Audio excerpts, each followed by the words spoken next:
বন্ধুরা, লাস্ট ভিডিওতে কিন্তু তোমরা দেখেছিলাম আমি গোবরডাঙ্গা গেছিলাম আমার পিসি বাড়িতে। ওখানকারই একটা বউ ভাতের নেমন্তন্ন খেতে কিন্তু চলে গেছিলাম। গিয়ে কিন্তু বর্বর সাথে দেখা করে খেয়েছিলাম ফুচকা আর চিকেন পকোড়া। স্ন্যাক্স খেয়ে কিন্তু এবার মেন কোর্সে পালা ছিল।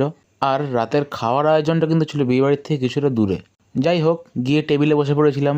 আর সবার প্রথমে ছিল লেবু, চিকেন কাটলেট আর দিয়েছিল কাসন্দি। এরপরে কিন্তু চলে এসেছিলো ভাত, সাথে মাছের মাথা দিয়ে ডাল আর আলুর চিপস। এরপরে ছিল কিন্তু বন্ধুরা দই কাতলা, একটা ছোট মাছের পিস নিয়েছিলাম। মাছ দিয়ে খাওয়ার পরে কিন্তু চলে এসেছিলো স্যালাড। আর স্যালাডের পরে কিন্তু ছিল লাল লাল ঝাল ঝালে এরকম চিকেন কষা। চিকেনটা দেখতে কিন্তু দুর্দান্ত লাগছিল।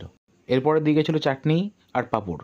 চাটনির ওপর খেতে খেতে কিন্তু চলে এসেছিলো কালাকাঁদ, 2 পিস কালাকাঁদ নিয়ে নিয়েছিলাম। আর নিয়েছিলাম 2 পিস রসগোল্লা।